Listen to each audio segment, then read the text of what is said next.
Hello, welcome to Impact Hawaii New Era, where we are empowered to prosper, empowered to succeed, and empowered to win. Today we're going to cover substance abuse, addictions, alcoholism, tragedy. Um, I encourage you, I encourage you that is watching, get to a meeting of Alcoholics Anonymous, get hooked up with the winners there. I know it's painstaking, but that is sometimes what we need. Get hooked up, find a sponsor, begin to work the steps of Alcoholics Anonymous, and begin to change because there are miracles that happen in the room of Alcoholics Anonymous. So I encourage you, no matter what going on in your life, get to a meeting as soon as possible. In the meantime, the Big Book of Alcoholics Anonymous was written by a group of alcoholics, and we're going to start with how it works. Rarely have we seen a person fail who has thoroughly followed our path. So, you're telling me right off the bat, rarely we see people fail. But you're also telling me that there is a path that I'm going to have to get willing to follow. Those who do not recover are people who cannot or will not completely give themselves to this simple program. Usually men and women who are constitutionally incapable of being honest with themselves. They are such unfortunates. They are not at fault. They seem to have been born that way. They are naturally incapable of grasping and developing a manner of living that demands rigorous honesty. Rigorous honesty is honesty that hurts, is truth that hurts. Because I come into this room with a lot of baggage, and there's a lot of things that I like fix myself. But in this, what is showing me is that also that developing, developing, everything that we are going to go forward with is developing a manner of living, developing. So they're letting me know of the book is going to be a progress. We're not shooting for perfection right now. I got to be totally rigorous honesty. No. Honesty can be a piecemeal, slowly, slowly. So, when I get blown out, I got to be rigorous honesty. Their chances are less than average. There are those who suffer from grave emotional and mental disorders, okay? Now they're telling me get people who suffer from grave emotional and mental disorders. But what they're telling me here is that many of them do recover if they have the capacity to be honest. The first sign, the first thing I got to be honest with is I am an alcoholic and my life has become unmanageable. Unmanageable. I don't know how to keep a job. I don't know how to keep things I earn. I don't know how to control my money. I don't know how to save my marriage. I don't know how to take care of my children. And it's one of the first admission as we come to step one. But as we continue, our stories disclose in a general way what we used to be like, what happened, what we are like now. If you have decided you want what we have and are willing to go through any lengths to get it, then you are ready to take certain steps. Okay. That's why I say we have to go meetings. We have to see examples of people that's been clean for 30 years, 40 years, 20 years, 10 years, 5 years that have beaten. See, I'm not talking about not drinking. I'm talking about a whole brand new life called sobriety. Sobriety is a way of living. It's just not drinking. And they're going to show me how. These people are going to show me how, what I need to do to overcome this. Now, at some of these we balked. We thought we could find an easier, softer way, but we could not. As alcoholics, we love to find easier, softer ways. We don't like hurt sometimes a little bit. We don't like be lonely for a little while. We want to get things fixed. We don't want to buy some time. We want everything to be fixed. We want everything to be well. We want to go back, work quickly, get paid, and go out and do the same old, same old, same old. With all earnestness at our command, we beg of you to be fearless and thorough from the very start. Some of us has tried to hold on to our old ideas, and the result was nil until we absolutely let go. So, some of these old thinking, old habits, we're going to have to take care of some business here. Remember that we deal with alcohol, drugs, addiction, cunning, baffling, and powerful. Without help, it is too much for us. But there is one who has all power, and that one is God. May you find him now. Half measures avail us nothing. We stood at the turning point. We asked his protection and care with a complete abandonment. So they're telling me, working this thing halfway, it doesn't work. Some of us come in, we get well, and we go back out, do the same old, same old. But let's further go on. Here are some of the steps that we took, which are suggested as a program of recovery. Step 1, we admitted we were powerless over alcohol, that our lives have become unmanageable. Now I'm going to take the highlights from these steps, so that we can impart into you hope, so that we can impart in you what we are really all about at Alcoholics Anonymous. In step 1, I come into this thing beat up. It talks about in step 1, coming into this deal beaten. Alcohol is the rapacious creditor that bleeds me of all self-will and resistance to it. Alcohol, cunning, baffling, and powerful.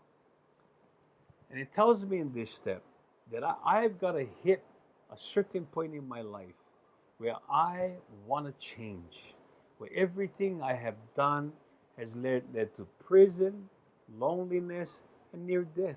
Some people have died lonely. But in step 1, they give me some principles in step 1, that some attitudes I have to adopt is giving time to help the suffering alcoholic, giving time to cleaning my house, doing a 4th and 5th step, giving time to make amends for the harms that I have done. These are some of the attitudes. You know what? And then we got to help somebody else. In order to stay alive, these are the things we have to do to stay alive. We're going to have to adopt some of these attitudes. So I'm just giving you a little bit from step 1. Moving into step 2, it tells me I came to believe that a power greater than ourselves could restore us to sanity. So, in step 2, we look at, gee, at one time in my life, I was sane. Now, I come in here, and I have to come to a point of believing that a power greater to myself can restore me to sanity. Sanity is a state of well-being. Sanity is a state of peace. Sanity is a state of, I know the road ahead. I know what is right, I know what is wrong. And in step 2, they talk about this imperious urge. Because this imperious urge comes, there's nothing I can do. This imperious urge just take me. I drink because life is good. I drink because I just got paid. I drink because life is bad. I drink because I get plenty of friends. I drink because I know more friends.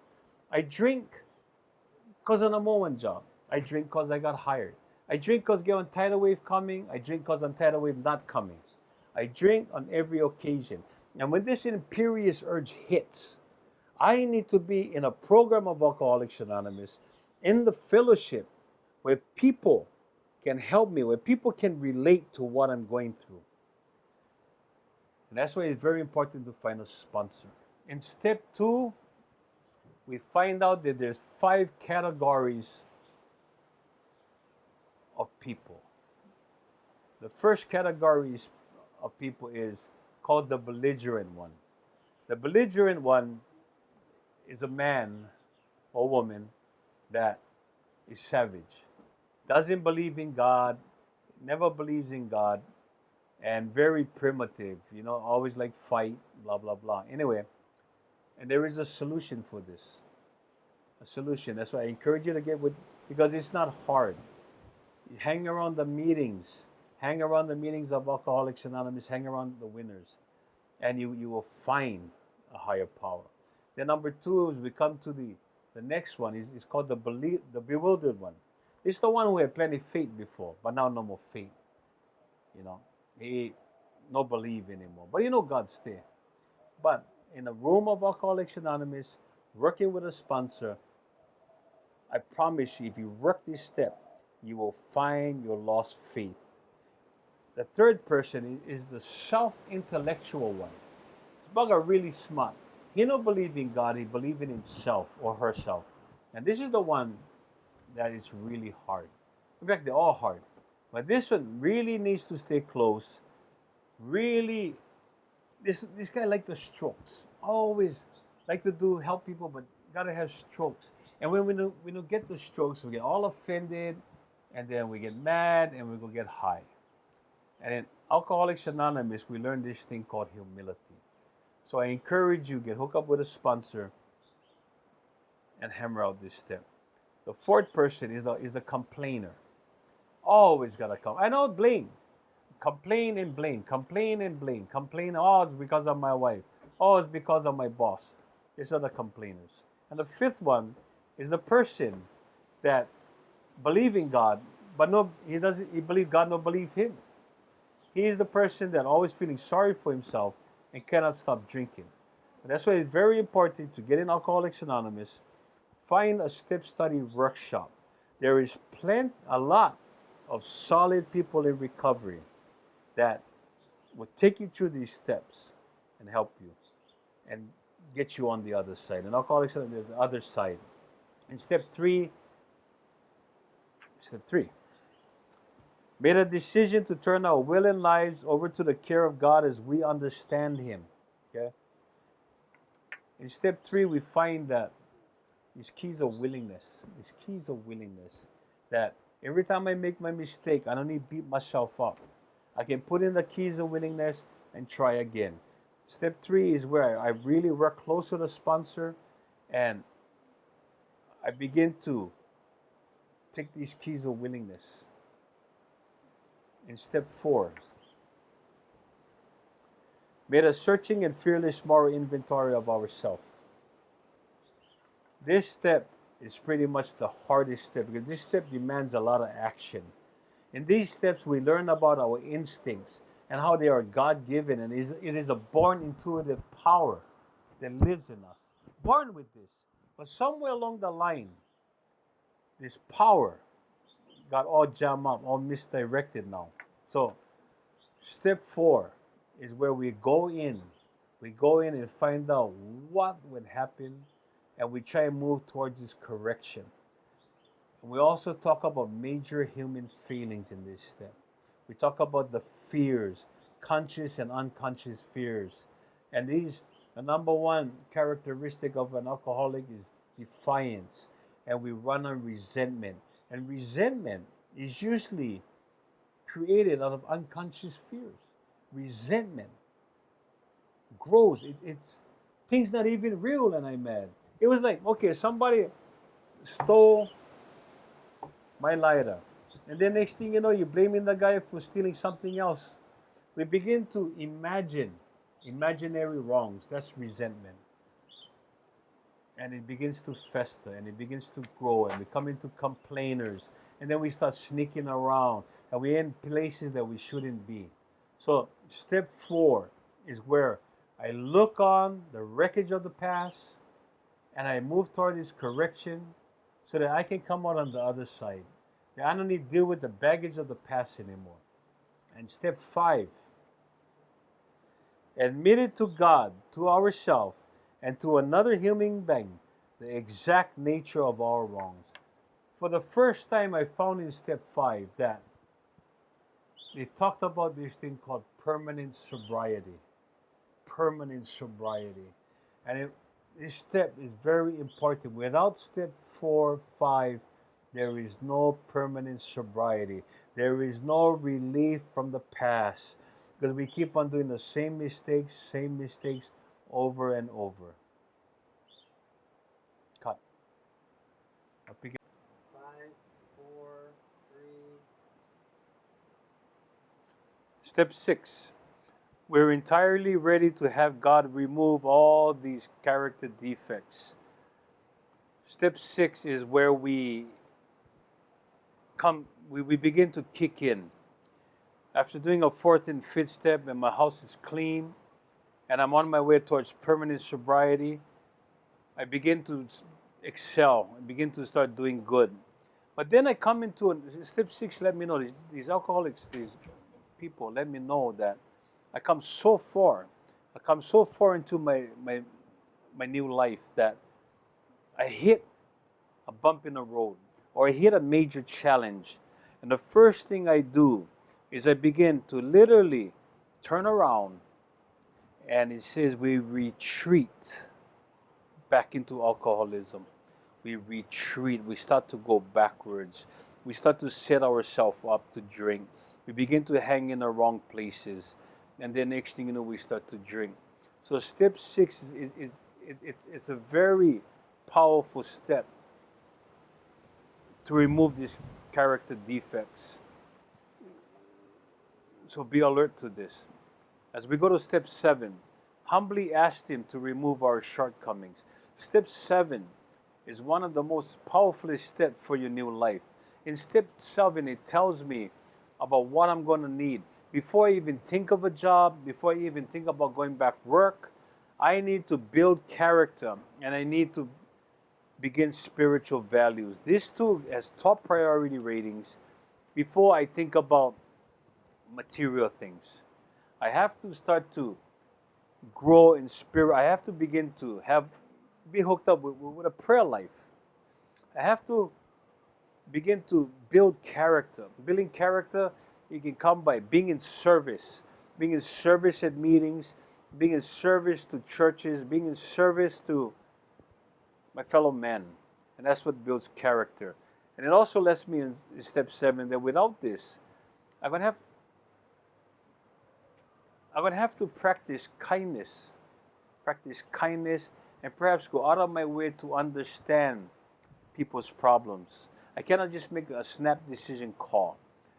But I encourage you to get to step 7, get to all these steps. And in step 8, made a list of persons that we are harmed and became willing to make amends to them all. Now, as alcoholics, we come in here with a lot of baggage, a lot of hurt feelings, a lot of regrets. And this is the step which I am allowed to get rid of those baggages. So I come up with this list.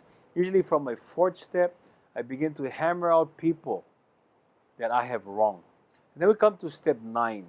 Make direct amends to such people wherever possible, except when to do so would injure them or others. This step has to be worked with a sponsor. I know people, I've done it myself, that have made amends to make myself feel good but damage somebody else. See, this step is to clear wreckage of the past. It's not to create more baggage. So it's very important that I work this with a sponsor. Working it with a sponsor, going over my list and see what needs to be cleaned.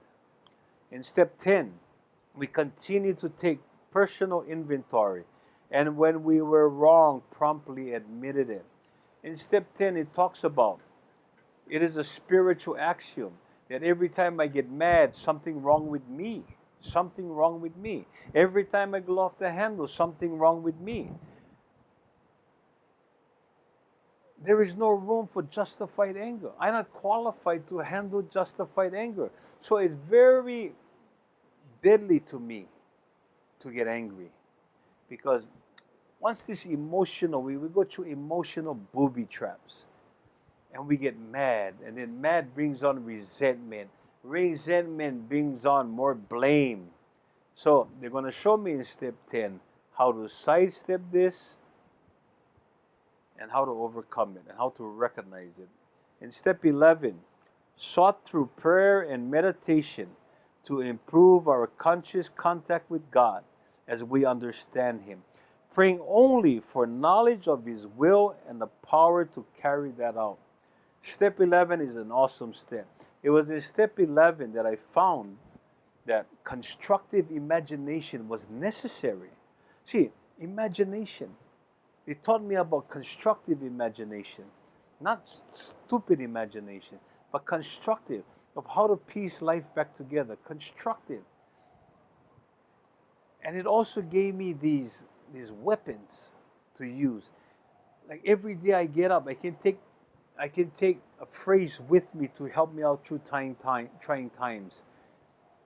Like, thy will be done, not mine. Help me to love than to be loved. And I keep carrying that all day. Help me to love than to be loved. Help me to understand. God help me. And we keep taking, every morning we take a different praise with me. A different thing I can study every day. If I got to write them on my card, take it with me. So step 11 is a step that takes us almost to the hurdle. And in step 12, sought through prayer and meditation to improve our conscious contact with God as we understand Him, praying only for knowledge of His will for us and the power to carry that out. This is the step that we come to in spiritual awakening. This is the step that we come over the hump. This is the step that we come to this gift called sobriety. Because I have worked all these other steps. I have plowed and I have worked. I have been painstaking. I have sweated. I have hurt somebody. But now I have this spiritual awakening that I can work with others and I can achieving this thing called sobriety. Sobriety.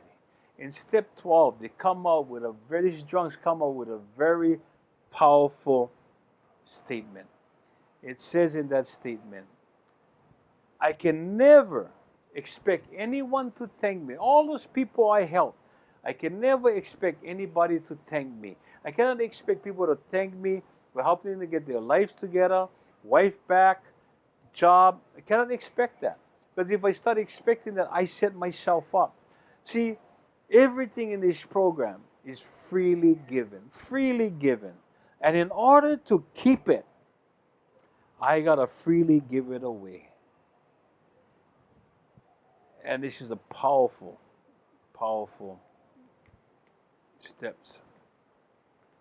Having had a spiritual awakening as a result of these steps, we carry the message to alcoholics and to practice these principles in all our affairs. Many of us exclaim, what an order! I can't go through with it. Do not be discouraged.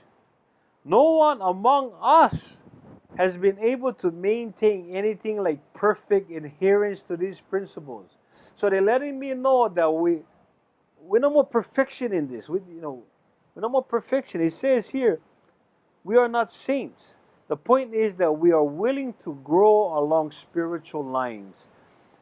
We claim the principles we have set down are guides to progress. Progress. We claim spiritual progress rather than spiritual perfection. So, we are not perfect in this, but we strive for progress. Today, I can say hi. Today, I can say a prayer for somebody. Today, I can overlook somebody's wrong. It's a progress. All these steps and principles are progress. We claim spiritual progress rather than spiritual perfections. Our description of the alcoholic, the chapter to the agnostic, and our personal adventures before and after make clear three permanent ideas: that we were alcoholics and could not manage our own lives. B, that probably no human power could have relieved our alcoholism. And C, that God would and could if He was sought. Find a meeting, get plugged in, get into the fellowship of Alcoholics Anonymous. Find a treatment center. A lot of treatment centers today. But get hooked up. There are a lot of people out there We have a lot of experience and a lot of quality time. Aloha.